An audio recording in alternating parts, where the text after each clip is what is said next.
Hey everybody, welcome back to Pathfinder, Wrath of the Righteous. Last episode, we did a bunch of companion side quests. We reunited Social with his brother Trevor, the fallen paladin from the Balbus Arena. Well, he became the champion of the Balbus Arena as well. We saw Savamalik and we helped Lan out, killing some mongrels. We also did Woljif's quest, where he met his grandfather, Yigfellis, and yeah, we defeated him. So yeah, now we're gonna go and help Alushinyrra, the art of making friends, and find Zavorian near the Balbus entrance, and I found him over here actually. I believe he's one of these beggars here. He's probably this guy, right? No, never mind. Maybe this guy? No, never mind. Maybe he is this guy sitting on the floor. Nope, never mind. I am being kind of silly. Oh, this one? Over here? It's you, yes. The vagrant is repulsive even by the scent of the abyss. His lumpy, scarred face makes you think that he was put through a meat grinder, then shaped back into the semblance of his former body, and left to live out the rest of his life. His tall and once impressive figure has been shattered. His arms are covered in the protruding limbs, lumps of unset bones that were left to heal improperly. The beggar is clad in many layers of dirty, smelly rags, onto which hundreds of keys are sewn, from tiny toy box keys to a giant cast iron key that bows the demon's neck almost to the ground. So looking for Zavorian. He's long dead, but that doesn't seem to be stopping you. Well, so what do you want with a dead man? Zavorian, the master of lies and trickery. I remember fighting him. What do you know about the Nahyndrian crystals? There's a tale told in Alushinyrra, a tale about crystals that grant immense power. But what exactly are they, and where do they draw this power from? No one seems to know. I've seen something like it only once before. I found the first crystal on the Isle of Vazglar, and it seemed useless to me. It contained a great deal of power, but it was no use whatsoever. I meant to give it to my patron, as he would have found a way to use it, but I never had the chance. Some feeble, mortal mage managed to steal the crystal from me. He locked himself in the tower and examined the crystal, studied it, and managed to find some use for it. But he was under Nocticula's protection, so I never tried to hunt him down. The demon grins unpleasantly. I bet you're thinking, I'm just going to tell you the name you seek and you can rush off and have a chat with that mage. Not a chance. The mage wasn't a demon. He was a mortal who served Nocticula's arcane needs back in the day. Kicked the bucket long ago. All that's left of him is the tower in the upper city, locked and protected by magic. Many have tried to get inside in hopes of stealing something of value, but their remains rotted long ago. No use talking about them now. But you're curious now. You'd like to have a poke around in that tower, wouldn't you? Perhaps you would find something of use in there. Yes, yes. Well, Zavorian gives you a mocking grin, then sighs, and then takes a single key from his rags, handing it to you with a sweeping gesture. Take it while I'm still feeling generous. This will still open the way into the tower. When I ruled Alushinyrra, I made sure I had a key for every hideout and tucked away nook into the city. You never knew what they meant. They might come in handy. Here, take this, and get lost. No one will throw me a coin with you hanging about. Okay. Hold on, perception. Can I try to perceive you? Take a closer look at this surprisingly selfless demon. Something spiteful and vicious lurks in the depths of this beggar's eyes. He looks like a predator waiting in ambush, or rather a scavenger waiting impatiently for his prey's agony to finally end so he can enjoy his meal. Whatever his motives, this demon obviously does not wish you well, and is already counting down the minutes to your imminent demise. Okay, I see. The Isle of Vazglar, where is that?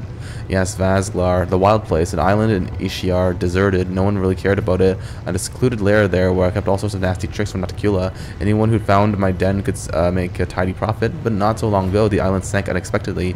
No point in trying to look for it anymore. Why are these crystals called Nahyndrian? Who knows? It's a whim of fashion. The thing is, they're not actually Nahyndrian at all. Nahyndria was the demon lord, the master of treasures, demons, and dungeons, and shiny trinkets. If he'd had crystals such as these, I really doubt Nocticula would have been able to kill him all those centuries ago. Back then, they were just called purple crystals. Nice, purple crystals. You're lying to me. You're trying to lure me into a trap.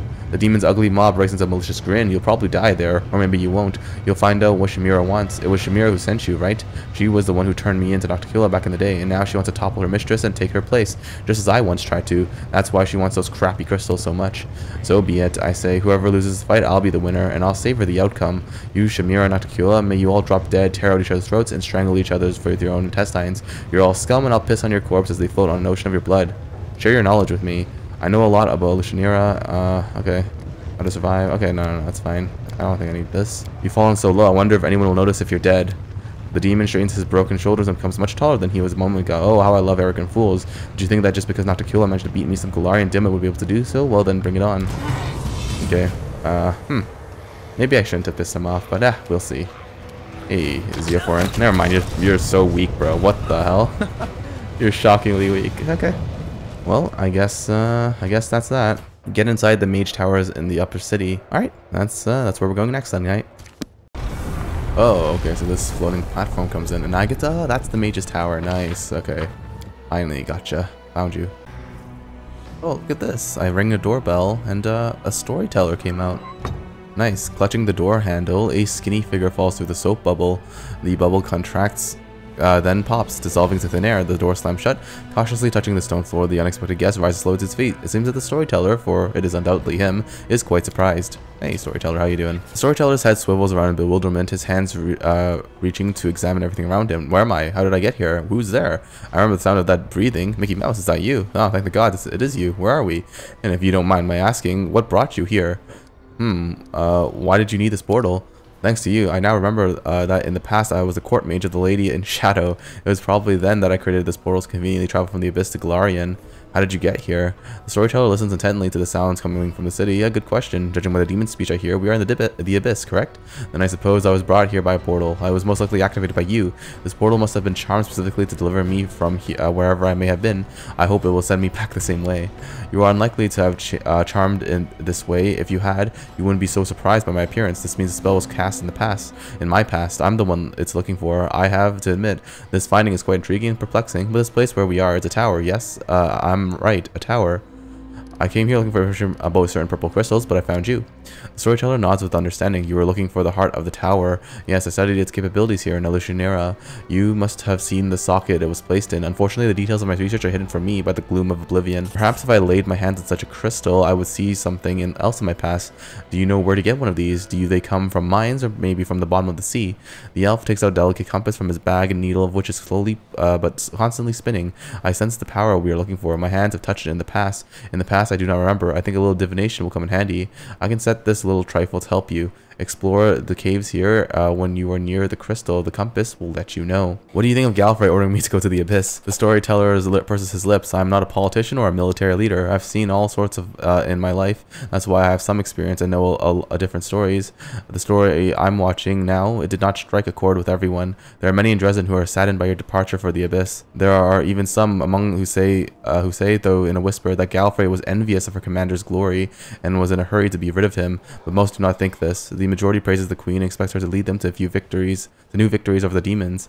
It is quite possible that she will succeed. Right now, as far as I know, Gallifrey is actively preparing for an advance to the west into the heart of the world wound. Okay, well, that's good. The sense of recognition is truly astounding. I definitely used to live here, and if there are no other claimants, I'm ready to become the owner of this tower again. Be my guest anytime. Okay, sure. I found a page of my interest to you. Cool. Alright, nice. I can just... Oh, he just pops out a golem for me. Interesting, okay. Gives the storyteller a piece of cloak and necessary material. Restore this relic for me. Oh, the legacy. Restore Rielu's magic cloak. Dazzling light erupts from the storyteller's hands. The light pulsates, forcing you to squint in pain. And when it finally fades away, you see a thick cloak in the elf's hand. This relic is truly legendary. It has absorbed power that is too heavy for this world. But I have a feeling that this cloak will suit you well. Nice. The storyteller's compass as well. The storyteller's compass, which will help you find the Nahyndrian crystal in the depths of the island of Alinythia. Okay. The bound of possibility. When Lich wears this cloak, his lord beyond the grave grants additional +4 bonuses, strength, dexterity, and charisma ability scores. Wow. That's OP. Damn, bro. Oh, damn. That looks good. I guess we get a special cloak based on my mythic path that I chose. That's pretty cool. Alright. I got the Nahyndrian crystal now. And over the Nahyndrian crystal. Take this crystal. What do you see? Storyteller takes the crystal and his face becomes twisted with evil rage and a screeching cry burns from his lips. A bloody stain spreads across your chest when the storyteller's vision once again bursts into your mind, and just as they did in Canabras, when you brought him the stone chisel. My wings take me higher and higher, stirring storms, but even they cannot disperse the bell of darkness hanging in front of me. Stupid little maggot, do you think you can fly as high as me? My cheeky opponent does not answer, and the wound under my heart continues to gush streams of blood, tainting the feathers of the black bolt and dripping into the dark waters of Ishiar. There is something wrong with his wound. My strength is dwindling too quickly. This means that there's no time to waste. I'll grab her, scrunch her up, cut her with my claws, and throw her to the very bottom of the abyss. Quickly changing the direction of my flight, I rush forward and hit the center of the dark cloud. Well, where are you? My chest is thrust forward, ready to take any blow, and my claws are cutting through the air, but she is not here. She deceived me. The dark cloud was a fake. Where are you? Her triumphant laughter echoes over the black ocean. So insulting, so insolent, and so impetuous. Someone catch that laughter. Choke it. Your mind is so confused, adrenaline pounds in your veins, but by force of will, you manage to overcome this madness and concentrate on the storyteller's screeching voice. Okay, who are you? You don't know me? I am the demon lord Alinythia, lady of harpies, sweet-voiced mistress and seductive peril. My wings can embrace the mountain, and all, the abyss knows my name. Who are you fighting? That pathetic upstart Nocticula. She attacked without warning and wounded me, and now is hiding within her shadows, thinking that she can get away from me. Your pathetic leathery wings can't compare with mine. What are you fighting for? For power, for might, for superiority, for the right to fly over these endless waters, for the right to seduce the unlucky ones of our choosing. One of us will perish, the others will rise and get everything the loser owns, and I will be the one to triumph. How will your fight end? The storyteller's voice changes, you hear her death rattle. She will win, overpower me, weaken my spirit, and my body will drop into the waters of Ishiar. The elf's voice becomes lower and lower, becoming denser and stronger like a stone that has decided to talk. From now on, I am blood. I set and thicken. I grow firmer, stronger. I crystallize. I gain edges. Power lies dormant in me, and I die dormant in the dark. Ah, damn it. The storyteller's heavy words like massive mauls crush your soul into the dark abyss. They lie on your shoulders, pushing you down deeper and deeper. You don't want to breathe or live. You want to lie down and never wake up. Okay, are you the island of Alinythia? The one Alushinyrra is built on? Yes, my body became stone, my flesh turned to firmament, and the power hidden in it made it expand and swell. I am the island and everything hidden within it. I thought the souls of demon lords went to the Rift of Repose after death. Yes, but not me, the one I used to be. She was supposed to go to a secret place, but someone stopped her, locked her in this body. She didn't want those who fell at her hand to return. She found a way to lock their power in their remains, and the power is still there. Okay, sure, where are you? Lying on the ground, my greedy hands touch me, gather me up, take me out. What will happen to you next? You will take me out. Your hands will take me out of the cavern. The storyteller's voice calms. This is where the road to the past, the one open to me, ends. It leads to this very moment, but I see something else, the future, a possible future. Droplets of split will fly from the old elf's mouth. His speech becomes furious and garbled, his voice trembling with tension. Ah, it hurts. The crystal is so huge. She's implanting it, sewing it into living flesh, my flesh, and it oozes power, soaking my flesh and blood, flowing in my veins. I am rage, I am agony, I am violence made flesh. Oof. Red fog descends before your eyes. Something horrible, primal, and bloodthirsty awakens in your soul. It drinks from your strength greedily, sending pain lancing through your skull. Perception. Listen to the storyteller's voice, try to understand why it is trembling. You feel the thirst for blood, the heat that pulses through a warrior before an imminent fight, the pride swelling within the demon that is speaking through the storyteller, the power that he yearns to feel as soon as he's possible, the duty that he intends to embrace with honor. Who are you and whom do you serve? I am a humble demon whose old name doesn't matter. From now on, everyone will call me the Horned Horror. Lady Capsamira will lead me into battle where I will crush her enemies. No, I will destroy them with a horrifying grunting that will rip their pathetic flesh from their meager carcasses. Who is implanting the crystal into you? Ah, Mutasafin, that cunning one with snake eyes, one of the fosterlings of the upstart of Rilu. My mistress Hepsamira ordered him to do it. She has so many such crystals. I'm not the first or last to have this done to them. Mutasafin is a weak and mortal spawn, but even he improves with practice. You see, I'm alive, unlike the pathetic unfortunates who went first. What fights await you? We are going to fight Nocticula. That winged upstart has been troubling our Lord Baphomet for too long. Time to remove her from the board. How do you expect to defeat Nocticula in her own dominion? We have followers in Alushinyrra. They will strike from the inside, cripple her, drain her blood, and then our army will bring down all its might given to us by miraculous crystals, and Nocticula and her pathetic servants will fall. Enough, storyteller. The storyteller's vision fades, and with it the terrible heat in your chest. The old elf comes back from his dream with a helpless sigh. What a horrible vision. I am completely exhausted. I never expected to touch the memories of a fallen demon lord who had never found peace in the Rift of Repose. Okay, so the crystals are demon blood.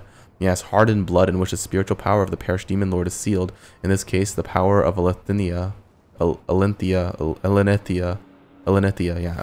power of Alinythia, who was killed in battle and locked in her own remains in this unusual way. Okay, so the city's built on Alinythia's corpse. In a manner of speaking, yes. After the spiritual power of Alinythia did not go to the Rift of Repose, Nocticula began to transform her dead body, forcing it to expand and assume a more solid, static form. I can only guess what a nightmare this imprisonment was for Alinythia's spiritual essence. How can this stone grant powers? I suppose that it happens as a result of some merging process, after which the unspent power of a demon lord will literally flow into the body of the one who uses the stone. What is the Rift of Repose? This is where the souls of fallen demon lords go. After death, they usually return to their own abyssal realms. But if death finds them again before a year passes, the abyss dumps them in its cemetery. In this stone rift full of fog, the souls of the grand demonic dead turn to stone statues and stand for an eternity, slowly becoming threaded with cracks and gradually falling into ruin. It is a kingdom of decline and decay, and a visit there might serve as a good lesson to those who believe in their own might and deem themselves invincible. Everything is clear to me now. The old elf gives a sudden jolt and says, I have a brilliant idea. The stone knife you showed me, Canabras, do you still have it? Can I examine it again? I don't have it. Well, alas. Whoops. Yeah. Whoops. Okay, I guess there's not much to do then. Okay. I guess I talk to Shamira. Oh, I can talk to Shamira. The truth of the origin of the Nahyndrian crystals have been ascertained. All that remains is to go to Shamira and share this recently acquired knowledge, or perhaps not. Everyone knows that the demon instinct is to rebel at all costs. Sometimes conspicuous disobedience can lead to greater respect than diligent service. That's an interesting choice, isn't it? Okay, I'll think about it. Oh, geez, Zacharias just popped out of nowhere. Damn. Alright, student, be quiet and listen. What I'm going to tell you is very important. I told you that your patience and obedience would pay off, and I did not deceive you. I hope you've realized by now that you discovered a way to complete our ritual. The storyteller told me about the visions revealed to him by the Nahyndrian crystal, and I found them very intriguing. Somehow, Nocticula weakened the demon lord's spirit. The demon did not have enough strength to enter the rift of repose. But how did she achieve this? How did she trap the demon's body and turn it into an island? We must discover her methods and use them to weaken your soul and perform its ritual of transition into the phylactery. Then my own ritual will be complete and my oath will be fulfilled. You could, of course, ask the Lady in Shadow about these matters, but I doubt that she'll give you an honest answer. I'm sure that she does not wish for her secrets to be revealed. However, there is another way for us to solve this mystery. You wish to gain mastery over death, therefore you must seek your answers among the dead. Go to the mines where you found the crystal, summon the spirit of Alinythia, and call forth her lost memories so you can question them. Oh, that's so smart. Okay, thanks, Zacharias. So, why would the storyteller tell you about his visions? Because he cannot share them with anyone else. Most of the wizards in Dresden aren't knowledgeable enough to discuss his visions, let alone discern their meaning. The storyteller and I must meet regularly to pass the time in conversation and share information. I give him my stories, and he provides me with curious arcane knowledge. So how do I summon the spirit of Alinythia? Is that even possible? The Lich scoffs angrily. Do you think I have all the answers? I've never heard of anyone resurrecting a demon lord, much less one in such an unusual state. But you have demonstrated your peculiar powers on numerous occasions. Even if you are unable to reach Alinythia herself, you may be able to access the echo of her thoughts. Okay. The entire island was formed from Alynthia's remains. Why can't I summon her spirit right here? The island is dead. It is nothing more than mere rock. Alynthia's spiritual essence is, as I understand it, concentrated in the crystals. Go down into the mines, the deeper the better, and find a large crystal vein. The more spiritual energy it contains, the more strongly it will respond to your spell. Okay. What if I wake something up but doesn't want to talk? What if it's dangerous? Zacharias shrugs his bony fingers and shoulders indifferently. Of course it will be dangerous. These are the remains of a demon lord after all. But the dead love to share the secrets of those responsible for their demise. It is their last chance to exact revenge, and if the thing that responds to you is not in the mood to chat, subdue it, break its will, and wrest the truth from it. You want to gain mastery over death, don't you? Then you need to act like its master. Okay. Very well, I'll do as you ask. The Lich sneers. Yes, that is what I want to hear, student. You must leave all other less important matters behind, and proceed immediately with the task I've given you. Farewell. Okay. Sounds good, sounds good. So I guess I'm gonna awaken the spirit instead of Shamira. Okay, sure. I didn't like Shamira anyways. Alright. We have summon the spirit of Alinythia. Alinythia, yep, let's do it. Summon her spirit. This crystal exudes a faint purple glow, the embodied spiritual essence of a demon lord, a dead demon lord, and the dead dare not defy you, right? It requires such mythic path, follows up to the spirit of the dead demon lord, and order her to appear before you. You feel a faint response from within the crystal vein. Something heard your call, but it remains distant and elusive. The spirit is in no hurry to obey your summons. Redouble your efforts and boldly call forth the mighty dead. Your call reaches down into the darkest depths of the island and finds something. You compel it to come forth, reeling in like a fisherman who has caught a leviathan. Tear the veil of eternal sleep that shrouds the spirit and force her to reveal herself. The gates of oblivion swing open, releasing a swirling vortex of terror. The smell of death hits your nostrils. Your summons has awakened something cold and terrible. It rises from its slumber, gigantic, dark, and monstrous. Find out how not to live from Alinythia. This will be quick. Of course. Nice. Why are you here? You have already taken the lives of Nahyndrian and the other demon lords. Do you wish to add me to your list of victims? I will not fall so easily. I'm stronger than the other demon lords you have killed. If you try to fight me, you will face defeat. No, sweet-voiced Windrunner. I am here to propose an alliance. Why should I make an alliance with you, murderer? We have so much in common. We both possess power of seduction, and both of us are seen as coveted prizes to be won. The other demon lords wish to control us, to make us their victims. Yes, I killed Nahyndrian. You wanted to make me his prized slave, so you rebuked me for his death. But would you dare desire such a fate? Would you wish to be subjugated to his will? What will happen when you face someone who is stronger than you? What will you do when they come to take away your freedom and silence your songs? Who will you turn to then? I see the wisdom of your words, murderer. I would kill anyone who tries to claim me. I would shed blood if someone tried to take my songs their own. Yes, we will form an alliance. You, cunning one, will bring me the whispers of my enemies, and I will offer you my protection. I will hide you in the shadow of my wings. Oh, interesting. I feel a sense of impending doom, an assassin ready to drive a blade between my shoulder blades. Tell me, cunning one, which one of my enemies wishes to attack me? My eyes are everywhere, but they don't see your enemies. No one would dare to attack you, Windrunner. No, I could feel it. The evil thoughts and greedy looks behind my back. Someone wishes me dead. We will face your enemy together. We will look out for each other, remember. Oh. Nocticula. You lying whore. Excellent shot, sister. Another demon lord at your feet. Well, songbird, I think you have sung your last. Traitor, how dare you? We swore to protect each other, and you betrayed me, you ambushed me, you shot me down and wounded me, you conspired together with your brother. Damn you both. I will bring her to power, and your death will be the foundation upon which we build our throne. Your brother is just like all the rest of them. You will regret your betrayal. Why? Why does his wound hurt so much? Why do your black bolts cause so much pain? And yet, it was he, my brother and lover, who helped me orchestrate your downfall. Darkness and oblivion await you, and nothing you can say will change my mind. Someday you'll realize that you were wrong. Your brother's greedy and jealous. He will envy your strength and stab you in the back, just like you did to me. And you, fool, do not triumph prematurely. Your sister is powerful, but you are nothing more than her pathetic henchman. She will defeat you, no matter what trickery you devised. Burn in flames, love one another, or kill each other. I don't care. Nothing makes any sense. Nothing matters. Okay. Interesting. Hello, Alinythia. Alinythia, the ghost's powerful voice rings out through the cave like the tolling of a funeral bell. The huge demon looks at you with complete disinterest, and her gorgeous face is cold and dead. She looks like a statue made of ice. Who are you? Why have you disturbed me? I offer my humble greetings, mighty demon lord. Vanity, the worship of others. I have no desire for such things. My heart grew cold. I heard a long time ago. I don't need your reverence and respect. Okay, who are you? The spirit's voice rises, clear, strong, and enchantingly beautiful. She begins to sing a proud song of triumph's purity, but then her soaring voice falters and she falls silent. When she speaks again, her voice is returned to its normal dull indifference. I was Alinythia, the winged mother of harpies. I used my voice to hunt in the sky, swooping down on my victims like a bird of prey, ravishing their hearts and minds. I was a temptress and a conqueror, the greedy claws of the abyss. Who am I now? No one. Dust and ashes. Are you really the ghost of Alinythia, or are you something else? You can hear the pain and anguish in the ghost's voice. Her words are filled with desperate longing. Alinythia is gone. She was wild and passionate. She loved to fly through the most violent storms. She set her face against the wind, and her wings cut through the darkness of the sky. She liked to fight and to seduce others with her songs. She craved the taste of fresh blood. She loved to sink her sharp fangs into tender flesh. She had a will to live. She had a passion for life, but not anymore. Now she is nothing. She is a dead body, and all that remains of her life is a few fragmented memories. I am one such memory, a shadow of the past. I came here to discuss your death. The ghost's indifference expression flickers for a moment. She looks almost sad. Yes, I died. But it doesn't matter. Nothing matters. Alright. Requires electromagnetic thought. Weeba, how did Nocticula defeat you? The ghost ignores you. It could be her arrogance or her desire for secrecy that renders her silent. Then again, perhaps she is sinking back into her eternal slumber and she simply doesn't hear you. Weave a web of spells around this powerful ghost. Crush her ephemeral body with your power and force her into submission. Hell yeah. That's the Lich way to do things, the Mickey Mouse way to do things. The spirit shudders piteously. She cowers beneath the blows of an invisible whip as it lashes her into submission. Her ghostly face looks haggard and worn. Stop, don't disturb me. Go away, ask what you want, and then leave me alone. I want peace. I do not want to exist. How did Nocticula defeat you? Answer me. I was stronger than Nocticula, but her attack took me by surprise. Her black bolts were enchanted. They quenched the fire in my soul and extinguished the passion in my heart. I no longer had a reason to fight, and I surrendered to her will. Oh, I have all the information I need. Suddenly, a cold terror grips your heart. You feel like your blood turned to ice as your body is wrapped in a frigid embrace. Don't go. The spark of life, restless, must put it on, out. The ghost's cold, indifferent voice drains you of the will to live. Your arms hang limp by your sides, your eyelids droop, and the bitter taste of ashes sweetens your mouth. Life feels meaningless and empty.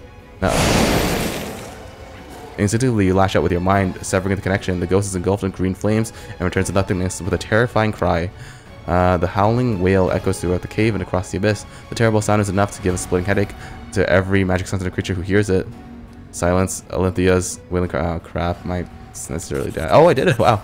You swiftly dispelled the spell that awakened Alinythia's memory. The remaining fragments of her consciousness sink back into her sleep, and her wailing cry fades into silence. Oof. Great. Good job. Good job.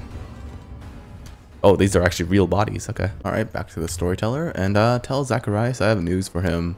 The Storyteller does not seem surprised. I will tell him during our next meeting, which is to happen in the very near future. We have agreed that in return for my account of the art of the Garund mages, he will give me an item that holds the most intriguing and tragic story. Okay, cool. So that's it, right?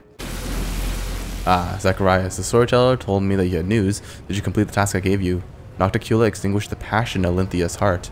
The Lich looked at you thoughtfully. She extinguished her passion. That makes sense. Suppressing all the desires and affections in a victim's heart would plunge them into the blackest depression. The urge to resist and the will necessary to perform even the most basic instinctive actions would disappear. It's almost genius. She mortally wounded the soul. She deadened her enemy's desires and turned Alinythia into a shadow from herself, an inert object that could be easily manipulated. How clever.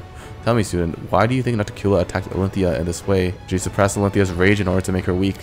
Zacharias shakes his head. I doubt it. Nocticula is known for taking her foes by surprise. She prefers a swift kill, not a prolonged fight. I do not believe Nocticula did anything to weaken Alinythia. I do not even think that there was a battle between them. I believe Nocticula killed her with a single blow. By the time Alinythia knew what hit her, it was too late. The Lich glares at you while in silence. Then he barks irritably. You have grasped the essence of the riddle, but you have not found the answer. Your critical thinking skills leave much to be desired. It's a good thing you have me to help you. Now be quiet and listen to my plan. This is what we must do next. I shall do to you what Nocticula did to her enemies, and no, I do not mean that I shall shoot you in the heart with a black bolt of despair. I am speaking figuratively. If we used a bolt like that on you, it would likely kill you. After all, it is a weapon designed to take the lives of demon lords. There is no sense in poking you with it, but I finally have the answer. I shall extinguish the passion within your soul. You will have to give up everything you hold dear, everything you love, and everything that stirs your desires. Love, carnal and romantic gold, delicious food and tart wines, glory, and even the triumph of victory. I shall take it all and throw it into the sacrificial fire, and when it all burns away into nothingness, you will embark upon a new path of ashes with a dead heart. Then, and only then, will you become a noble undead, an eternal philosopher, a lord of death. Yes, this is it. By taking everything from you, I shall give you everything. Okay, what does this ritual entail? Zacharias gives you a sinister grin. We shall commit a murder. We must extinguish all the passion in your heart. They bind you too tightly to your mortality and keep your soul attached to the living body of blood and bone. You must renounce your desires and destroy them, and your heart will become cold, hard, and dead. Only then will you have the power you desire, but the price will be high. Okay, sure. I guess we do this. I'm ready to go undergo the trial, a ritual, and become a lich. Very well. Finish up your business in the abyss quickly and return to the ziggurat. I shall be waiting for you. Alright, I guess time to kill my heart. Alright, that's unfortunate, but alright, I guess that makes sense because it is an undead, ascension path. Yeah, alright. Let's talk to Shamira. Should I tell her the truth? I don't know, man. Okay, let's see what happens. After she notices, Shamira gives you a displeased frown and irritably asks, you again? Have you no friends that you must keep coming here to chat with me? Or perhaps, though, you find me extremely hard to believe that you're not completely useless and have something of interest for me. I've completed your task. Shamira ignores you, looking somewhere else, but in your mind, you hear her angry hiss. Speak if you have, but use your mind instead of your flapping lips, your mind. I know that you have done much to win Shamira's favor, but my heart tells me that helping her would lead to evil. Forget everything I've told you. I will find another way to complete our mission. It is wrong to fight evil by increasing the power of another evil. Reject the promises of the ardent dream, and we'll leave this place before we betray ourselves and our ideals. Sure, okay, fine. If the hand of the inheritor is telling me to do this, I guess I do not serve you, and I will not tell you anything. Shamira gives you a venomous smile. You can read your sentence in her eyes. That's right. You don't serve me. You are an outsider, and by Nocticula's will, no one can lay a finger on you. But who will stop me? Oh, Shamira's magic crashes over your will. Oh, with a bit of effort, you managed to force Shamira out of your mind. An angry grimace contorts her face. You can't break me. Cursing Shamira brings more force to bear against you. A vein pulses on your temple. Shamira, damn you. In the heat of Shamira's magic, your mind melts like wax. Your knowledge of the Nahyndrian crystal surfaces of the demon strips out your memories as efficiently and ruthlessly as a hunter dressing a carcass. Suddenly, the heat subsides, banished by a gust of mountainous wind, cool and clear. The hand of the inheritor's voice thunders in your head. Hold on, champion. Together, we will overpower the magic of this fiend. Fight to the end. Alright, keep trying. It won't work. Swearing, Shamira unleashes all of her power on you. You'll regret that, you little son of a bitch. You refuse to talk, so be it. I'll just rip everything you know out of your mind. Jam. In the heat of Shamira's magic, yeah, I know. Unless she sounds like I've learned everything I need. Now get out, damn you. The demons in the crowd murmur and exchange whispers. You hear disappointment in their voices. It seems that most of them wished you to emerge victorious from this confrontation, and not the arrogant Shamira, whom no one has humbled in a very long time. They look at you with respect, even fear. After all, they would never dare contradict the rule of the harem. One demon covertly gives you a thumbs up, then points at Shamira and makes an obscene gesture indicating her wanton ways. Damn it. Okay, unfortunate. Alright, well, before we go to the mansion. Let's just finish off some of the other quests that we got. You're surrounded by the sound of melodious voice that seems coming from the stone pillars all around you. Greetings, esteemed guests. Are you here to seek the hospitality of the illustrious Lady Vellexia, or are you here on another business? The entrance to this manor greets you politely. It is far more gracious than the impudent, foul-mouthed door at the 10,000 Delight. I seek Lady Vellexia's patronage and I would like to enter. Welcome to the Rapture of Rupture, esteemed sir. Lady Vellexia will be notified of your arrival right away. Okay, let's do it. Well, Lady Vellexia. The demon that comes to greet you has a blonde hair and is wearing a modest but elegant dress. She seems surprisingly friendly. Her soft voice and impeccable manner seem out of place in a city where extreme passions and boundless indulgence prevail over temperance and moderation. A new guest has arrived. How exciting! A mortal from Golarion, if my eyes do not deceive me. What brings you to my manor? This is all very intriguing. Vellexia, we have clashed in battle many times. Her claws were always stained with the blood of those she killed on the battlefield. Now she looks different, but I am certain that her true nature remains unchanged. She is still violent and dangerous. You must be on your guard, champion. Everyone talks a lot about you here in Alushinyrra. Who are you? Vellexia laughs happily. Ah, how refreshingly direct. Well, let me tell you a little about myself. My name is Lady Vellexia, but it is common for others to add a few epithets before my name, often something like magnificent or illustrious. I hold considerable influence in the upper city. You can even call me my little queendom. I'm the foremost member of the city's elite, and all the aristocrats of Alushinyrra acknowledge me as their de facto leader. You might be under the misconception that the city is ruled by Chimera, but Chimera is nothing more than a glorified cleaner, entrusted with the responsibility of tending to the latrines. I, on the other hand, hold sway over the most powerful and influential demons in the city. You see, my dear friend Nocticula allows me to lead the nobility because I look out for her interests. She knows that I'm loyal. Unlike most demons, I do not aspire to power beyond what I already possess. I would never stage a coup against Our Lady in Shadow, nor would I ever use my position in society to support anyone else in such a foolish endeavor. Okay, I seek your patronage, magnificent Vellexia. Vellexia shows off her perfectly styled hair as she playfully twists a strand around her finger. A Golarion warrior who seeks the patronage of a demon from the upper city, and you're a crusader no less. Ah, this is most intriguing. You are a curious creature indeed, and I would be very interested to learn more about you. There is no need to bother with titles. You can simply call me Vellexia, and you are. Don't put your trust in her words, champion. Vellexia's temper is like that wind that blows across Ishiar. It changes constantly and bodes poorly for us no matter what direction it turns. You must watch her as vigilantly as a skilled sailor watches horizon. Oh, come on, just look. Mickey Mouse is a well-known name, okay? You can call me Mickey Mouse. Mickey Mouse. Vellexia rolls your name slowly across her tongue as if tasting the way it sounds. What an unusual name. Certainly not in keeping with the spirit of the abyss, but I like it. You know, Mickey Mouse, I have a proposal for you. Let's pick a place that's nice and romantic and go on an instant little date together. It'll be a chance for us to get to know each other, to know one another. How about the Battle Bliss? It offers simple, spirited entertainment, and it'll be a good place for us to talk undisturbed. No one will notice us because they're too busy watching the fights in the pit. We can have a nice conversation and learn more about one another, and I'll be waiting for you at the arena. I hope you will accept my invitation. I'll be very disappointed if you deny me the pleasure of your company. Vellexia gives you an admiring smile and nods. After all, you are the champion. You have conquered the arena. We're better to learn more about you than in the place you proved your worth. Okay, sure. Vellexia, for your date, Vellexia has exchanged her previous dress for something for an equally elegant outfit. The blood-red hue of her new gown seems particularly fitting considering the activities of the arena. There you are, Mickey Mouse. Let's hurry to the box reserved for distinguished guests. I'm determined not to let you enjoy the spectacle from any other seats. Who is fighting in the arena today? Okay. The Bloody Freak, a fierce, promising newcomer from Kulfir, will fight Atselm, oft killed. Atselm is a member of the Nahyndrian League, the elite circle of gladiators here at the Battle Bliss, and has defeated hundreds of enemies. Of course, as her name suggests, she has also died in the arena more than once, but she always comes back from the dead. Will it be a close match? Which fighter will prove victorious? It's time to place your bets. Ooh, okay. My money's on the fighter who never stays dead, Atselm. So you believe that skill and experience are worth more than unbridled rage? Well, I'll take that bet, and for my sake, how about a kiss? That will be your reward if you win. Vellexia flutters her eyelashes and gives you an innocent smile.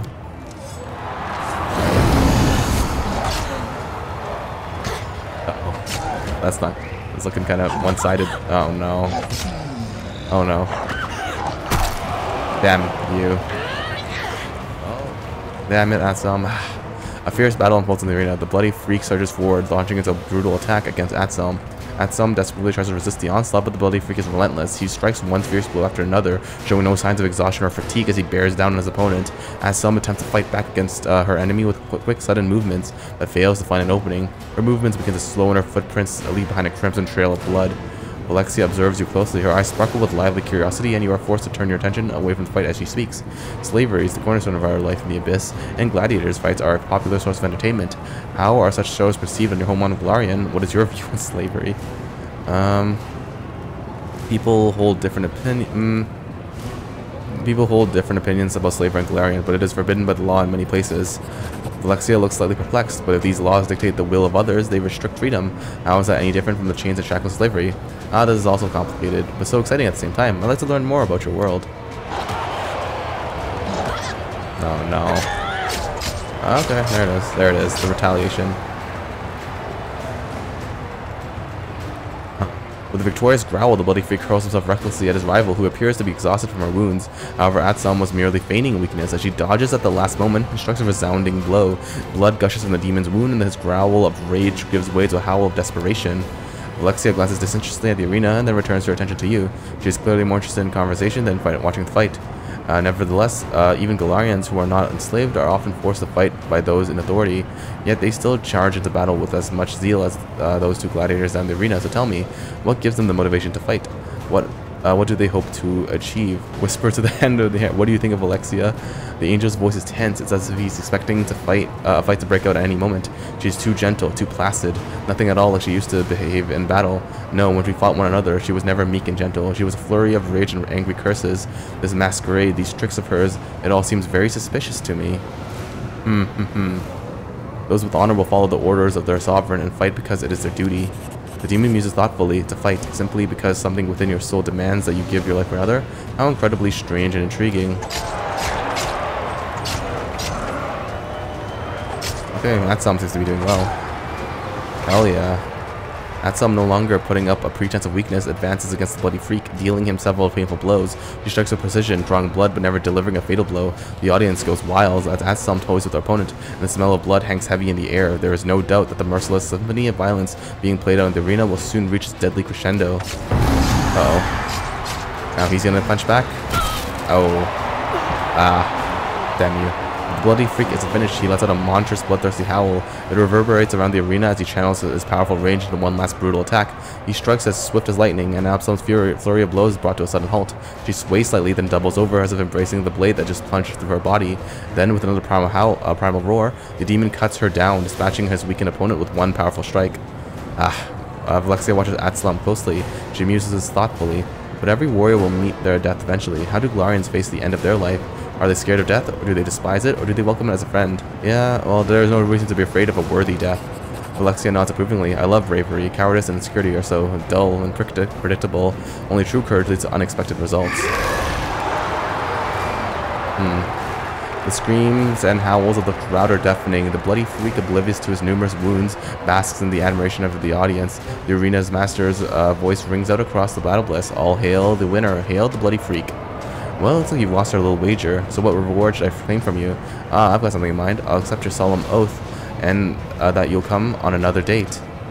Okay. Interesting. Absamira rises from her place and asks loudly, I want this bloodthirsty fighter to be my servant. From now on, he is my slave, and anyone insolent enough to subject will face my wrath. Oh, okay, interesting. In diplomacy. If you outbid Absamira for this gladiator, you wipe the smirk off her arrogant face. Vellexia averts her gaze and fails to hide her mischievous smile. What a positively delightful idea. I can't resist. What you do to me. You've discovered my weakness. Only moments ago, Absamira commanded the attention of the entire audience as she boasted about her power. However, once Vellexia rises from her seat, all eyes turn toward the succubus. I dare to challenge the claim of the most esteemed Absamira. I am touched by this fighter's tenacity. He has found a way to take to my heart, and I wish to make him my bodyguard. If anyone dares to argue against my right to make such a claim, they can say it to my face. Oh. Uh-oh.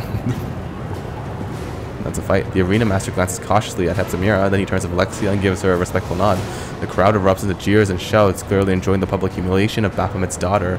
Absamira bellows and utters wild curses, and the sounds of her wrath shakes the arena, but Vellexia ignores her threats with a look of magnificent disdain. Gives you a sly smile. This was so exciting. I've enjoyed our time together here at the arena. However, I cannot resist the urge to appear with you somewhere in high society. I'm sure you wouldn't say no to attending a private reception with me at the Harem of Ardent Dreams. Shamira has prepared something special for guests, and I'd very much like for you to come experience it with me. I shall wait for you at the Harem of Ardent Dreams. You really must come. I simply won't take no for an answer. Vellexia suddenly pauses as if she's about to leave. She turns toward you with a look of gentle reproach. Oh, you should have reminded me. I nearly forgot. After such a wonderful time together, you must become a regular guest, I insist. Please accept this little gift as a reminder that the doors of my manor are always open to you. This coin is a key to the teleportation arch located in the upper city. I would not normally give something like this to any ordinary guest, but there's nothing ordinary about you, is there? Ah, thank you. A gold coin finally to the upper city. Thank you. Jesus, I was looking for that one for so long. Alright, back to Alushinyrra land. Ah, jeez. I wonder what's going to happen now. Vellexia, it was a good idea of mine to introduce you to high society at this reception. We are a subject of gossip among the guests. I heard them whispering about how we showed up together. So what will happen at this private reception? Vellexia eyes widen and she leans forward as if letting you in on secret. Alushinyrra came up with such an interesting idea. Today she will dispense false justice. Alushinyrra's... Oh, jeez. Alushinyrra's voice rings out through the hall. All rise. The proceedings will now begin with the dispensation of false justice. I, Alushinyrra, the ardent dream, will perform the duties of judge. The rights of prosecution will be granted to anyone acquainted with rage and hatred, and the part of the defender will be given to time and blind fate. All the participants are obligated to show due dread and obedience to the decisions of the court. Now our first case is brought by the assassin Dogword against the bodyguard for hire Cat Troll. Dogword accuses Cat Roll of being exceedingly nimble and dexterous. This excessive dexterity enabled the defendant to foil 3 assassination attempts against his employer, thus preventing the plaintiff from fulfilling his contract. Vellexia is more interested in having conversation than in watching the sham trial. You know, Mickey Mouse, after our last Vellexia pauses playfully visits the battle bliss, I've been thinking a lot about the customs of Galarian. Despite our differences, we actually have a lot in common. Our actions and desires stem from the same passions, except when it comes to... Velexia's eyes widen with excitement, and she utters a word that is foreign to the abyss as you are. To love. It is common knowledge that demons know nothing about love, so why don't you explain it to me? You still believe Vellexia is dangerous? More than ever, take a look at this place. She brought you here to witness this mockery of justice, to watch this genuine insult to truth and fairness. She's either trying to provoke you to violence or make you one of her obedient puppets. Yeah, sure, it is a passion, physical attraction, something that pushes you to do all sorts of crazy things. Crazy things? It's been 1,000 years since I did anything truly crazy. How intriguing, but it sounds too good to be true. Are you trying to lure me into a trap? Vellexia laughs teasingly. Oh, okay. Growling with rage, Cat Roll, the bodyguard, has his head chopped off with a giant axe for being too good at his job. The crowd roars his approval, and the beaming plaintiff counts his coins. It is not true that love restricts freedom, and that its harsh constraints can sometimes lead to cruel, evil deeds. Does not love force people to act contrary to their desires and subordinate them to the object of their affection? Do not even the most loving souls feel occasional regret about trading away their freedom for love? Haven't the most terrible betrayals been committed for the sake of love? Doesn't unrequited love cause mortals to commit suicide? And isn't rejection the reason they often resort to violence and other terrible crimes? I am most curious to hear your answer to these questions.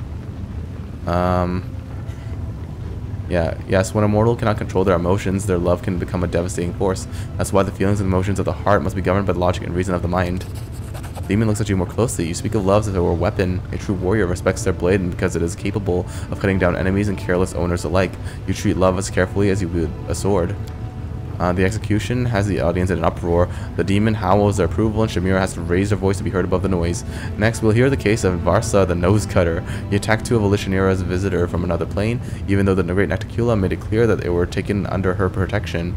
Varsa, the Nose Cutter, tracked down his victims in the upper city and killed them with his glaive. Then he robbed them and cut off their tongues and noses. Okay. There it is. And the scrawny demon doesn't look like a hardened killer. He rides in his shackles, yelling hysterically, but I'm not Varsa, the Nose Cutter. I don't even know who that is. My name is Sharzal. I've never been to the upper city. I'm not allowed to enter, even though this is where a slaver of my status should live. Besides, I've never had a held a glaive in my life. This is all Alushinyrra's fault. She wanted to buy my slaves at half price, and I refused to sell. And now she's taking revenge against me, and plans to get her hands on my slaves. It seems to me that love is like a living creature. Sometimes it behaves one way and another times another way. It is contradictory and inconsistent. It leads to both good and bad outcomes. And like every living creature, it is bound to die eventually. After all, every love, no matter how strong, is doomed to die. Is that so? Yeah, love never goes away. Old love just gives way to new love. Vellexia maintains her composure, but you can see the corners of her mouth twitch and her eyes twinkle mischievously. This is all madness, true madness. Everything you say is nonsense and empty fantasies, yet I find them impossible to resist. My head is spinning. What have you done to me, my cunning friend? again. Oh, jeez. Okay. Shamira shouts to be heard about the screams of Varsa the Nose Cutter. The court finds the evidence of the indicted person's innocence to be quite convincing. However, false justice requires every sin to be punished, so therefore I hereby declare that this demon is Varsa the Nose Cutter, and he shall be executed without further delay. Shamira throws a conspiratorial glance at Heptamira, who stands nearby. The latter grins and bows mockingly. Shamira announces loudly, and the last crime for today is the most harmful and treacherous. Okay. Listen to Shamira attentively. Okay. The crime of sinful mercy, and the offense was further aggravated by an attempt at self-sacrifice. A tiefling is brought before in chains. Shamira glares fiercely at the bloody beaten figure. The mortal who stands before you is a descendant of Sharzal, a slave trader who died recently. A week ago, this tiefling was offered the chance to be an accomplice in the murder of his progenitor, Sharzal, in exchange for the portion of Sharzal's slave holdings. However, this mortal refused to participate in such a cunning, highly profitable murder. Driven by some insane familial sentiment and a disgusting display of fondness, Shamir just literally spits out this last word. He warned Sharzal about the possible attempt on his life and personally hired Catroll, one of the best bodyguards in Alushinyrra, to guard his father's life. Shamira has to be shouted to or heard over the indignant clamor of her demonic audience. There's more. During the last attempt on Sharzal's life, this mortal, driven by the most disgusting feelings of duty and gratitude for his own existence, tried to cover his father with his own body to save him from the assassin's dagger. We find such actions to be criminally insane and dangerous. Therefore, false justice demands that we sentence this mortal to death. Sharzal's property will be declared destitute of an heir, and henceforth accessible to anyone who wishes to take possession of it. The tiefling is too weak to protest, and at a signal from Shamira, he is executed by the guards. And of course. And his body doesn't even fall over. Vellexia smiles at you, her eyes sparkling with excitement. She seems uninterested in the drama that just played out before her eyes. Thank you for our conversation. I expect to find it interesting, but I had no idea that our discussion would be so thought-provoking. I'm so glad I decided to come with you here, and I sincerely hope that you'll visit me again. I hope to see you at my manor soon. I host small receptions for the most interesting and noteworthy residents of the upper city. Conversations at these receptions are always entertaining. If you want to attend, we will continue our discussions about love. Of course, I seriously doubt my guests would be interested in this topic as I am, so perhaps we should finish our conversations in private. I hope to see you again soon, sweet Mickey Mouse. Don't stay to wait too long. I'm looking forward to your next visit. Vellexia gives you a dazzling smile and vanishes into thin air. Interesting. Okay. Alright, back to the Rapture of Rupture. Velexia's demeanor has changed since the last time we saw her. She looks at you with a mixture of boredom and irritation. When she greets you, her friendliness no longer seems genuine, but forced and insincere. Here is our long-awaited guest. The performance is about to begin, and there is no much new talent here today. I wonder if any of them will entertain me. She looks directly at you as she makes the last remark. So what entertainment have you prepared for your guests? She always carries a note of resentment, and here I thought you were here to entertain me, not the other way around. Oh, interesting.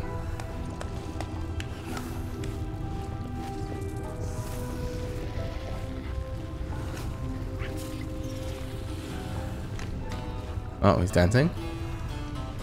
That's nice. Vellexia claps her hand imperiously as one of her performers begins to sing a heartfelt ballad in a deep, velvety voice.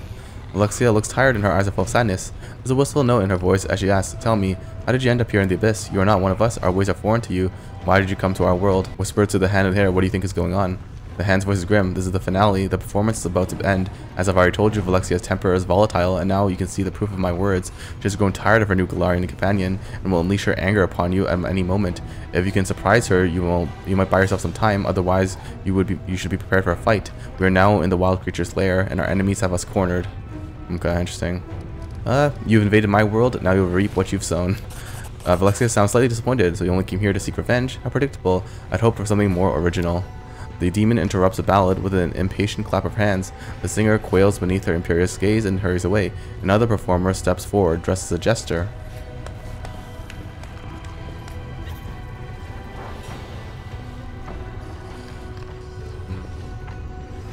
Here's another one for you, distinguished guest. How many mortals would it take to paint in this manner? Depends on how hard you throw them against the walls. That wailing was starting to annoy me. What do we have next? Oh, another fool has decided to entertain me with jokes. Well, as far as I'm aware, laughing at cripples and the misfortunate is popular on Galarian as well. If you ask me, it's a primitive form of entertainment. Still, you mortals seem to enjoy it, even though you try to pretend yourselves different from the creatures of vice and evil. Now that I'm thinking about it, what is the difference between demons and Galarians? We represent order and you represent chaos. That's enough. I feel like I'm talking with a statue that's come to life. It's as if I'm not even talking to you, but to an entire chorus of other mortals who have crammed your head with all these rules, regulations, prohibitions. You are such a disappointment. Vellexia snaps her fingers in irritation and magic sparks fly from her fingertips. The performers who were unlucky enough to provide the evening's entertainment begin to scream in pain. Their bodies would change shape, density, and color. In a matter of moments, they have been completely transformed into a set of whimsically decorated furniture. The pieces of furniture creak sadly as if lamenting their bitter fate. Uh-oh. Guess she didn't like my answers.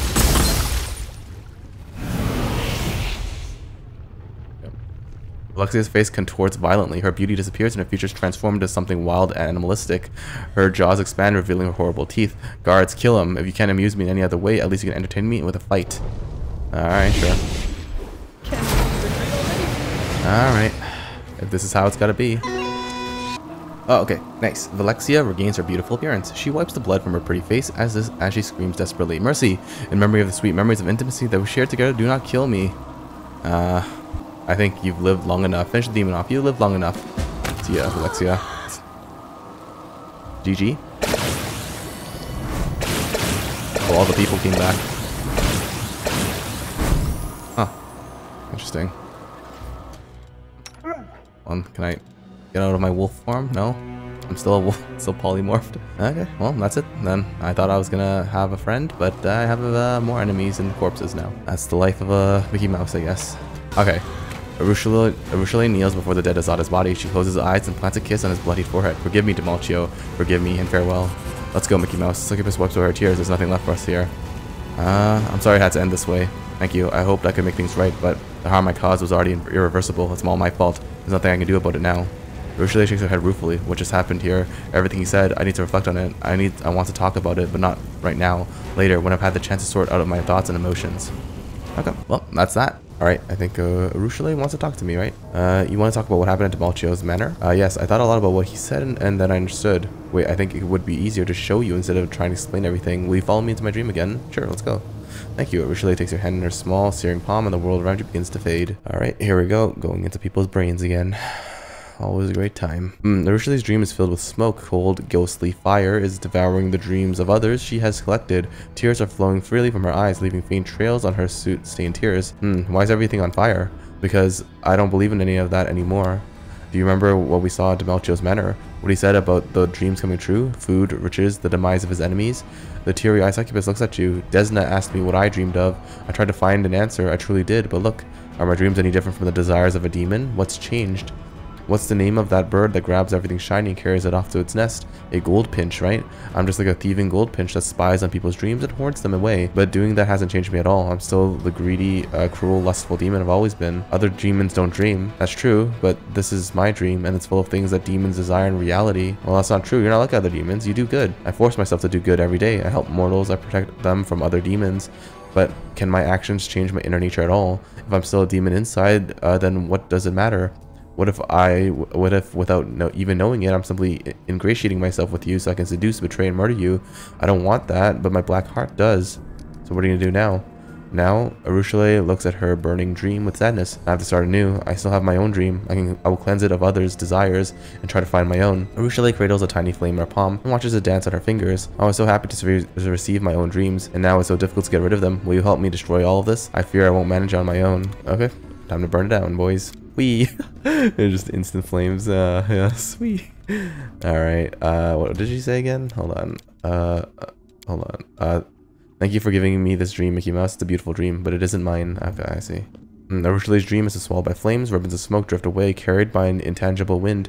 A black shadow lurks in the darkness, staring at you. This is Arushale's ineradicable nightmare. The succubus touches the table. The fire not only failed to destroy it, it somehow made the table even more real. Arushale studies it with a mix of sorrow and confusion. What's wrong with the stupid table? Why didn't it burn? Think about it. Why this table? Why is it important? I don't know. I don't. Arushale knocks on the wooden surface. It's just a table. Anivia's fresh bread used to be here, but now it's gone, and yet the table remains. Your nightmare didn't burn either. No, it didn't. Arushale looks at the black ghost, which stares dolefully back at her. That thing won't ever leave this place, ever. What if this is a real dream, your own dream, and you're not something you've overheard? This table? The confused succubus traces the wooden surface with her finger. Is this what I dream of? Furniture? What now? Is it truly the end of your dream? I don't know. Arushale sighs pensively. Perhaps I won't do anything yet. Everything is burned down apart from my nightmare and this table. And I'll come back here too. She shakes her head. I need some time. I need some time to think alone to think about it. Later, let's go back to the real world for now. that's that, I guess. Nothing more to say. Huh. All right. Well, you know what? I think that's a good place to end this episode. So, yeah, thank you guys so much for joining me on this episode, on this adventure of going on a date with Vellexia, getting wrecked by Chimera's brain powers, and then killing Vellexia and killing Demolcio, and trying to finish up all the loose ends here on the Midnight Isles. So next episode, we're going to go to Nocticula and try to talk to her, maybe have Ember come as well. That'll be a fun time. Thank you guys so much for watching. Hope you guys enjoyed it as much as I enjoyed playing it. And as always, I hope to see you all next time. But until then, goodbye for now.